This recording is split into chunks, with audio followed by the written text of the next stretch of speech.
Good morning. My name's Kevin Hicks. I'm pastor of Conyers Presbyterian Church.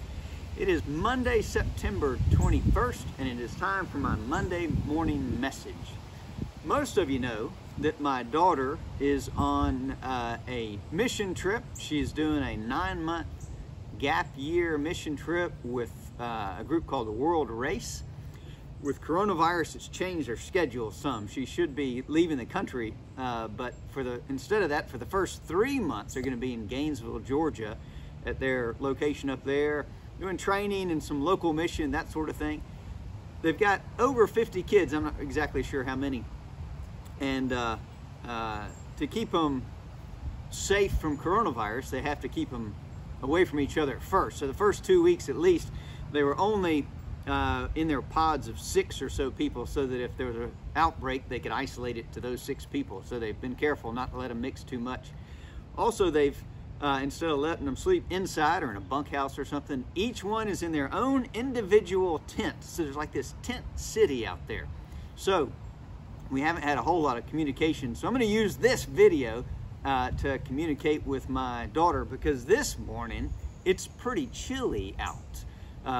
And so I want to give her a couple of camping tips. First, when it's cold out, if there's a fire, now this isn't lit, but if there's a fire, find the fire and belly up to the fire. But here's another tip. You can wear your sleeping bag. Now, the easiest way is just like a big old shawl, wrap it around yourself. But there's another way you can wear it too, and I highly encourage it. And I've seen people do it, and I've done it myself. You unzip a little bit at the foot. Take off my glasses for this. Then you go inside of it. Let's see. Okay. And you wear it like an inchworm. So this is the way, if it's really cold, you can wear your sleeping bag, kind of like this is the inchworm method, and it's awesome. And I highly recommend it if you don't have enough layers and clothes to keep you warm in the morning. So we're studying, I started a sermon series on Philippians, and I want to read. It's a little awkward. I'm going to take it off my head for the moment. You can unzip it a little more, and that helps. There you go. Okay, so I didn't read this Sunday morning, but I got to get my glasses back. This is awkward. Okay, are you ready? This is a prayer that Paul prays for the Philippians. And I'm praying for my daughter, and I'm praying it for anybody out there who happens to be listening. It's a beautiful prayer. Get that. Paul says,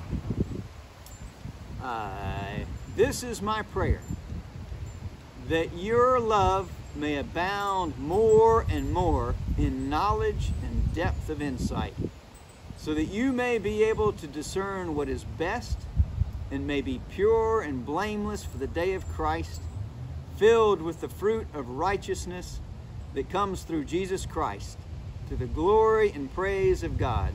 That's Philippians 1, 9 through 11. And Sarah, that's my prayer for you, and for everybody else out there.